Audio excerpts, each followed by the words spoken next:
Ito po yung mga hinabi-habi na kwento ng kasinungalingan at mga ilusyon nitong si Robby Tarosa. Sino ngayon na magiging testigo mo? Yung sinasabi mong witness mo mismo, hindi sumasang-ayon sa mga pinakalat mong kwento tungkol sa kanya at kay Senador Jinggoy Estrada. May bata na ayaw lumabas ng bahay.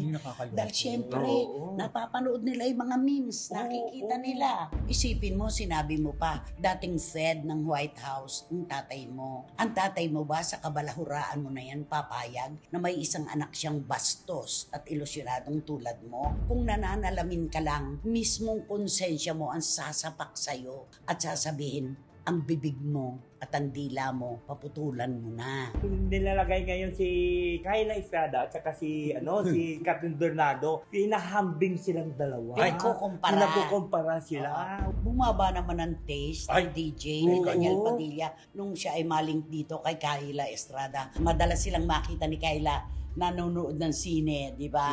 At naipakilala na pala si Daniel ni Kyla kay Jan Estrada. At ang sabi ni Jan, aamin kayo pag talagang kayo na.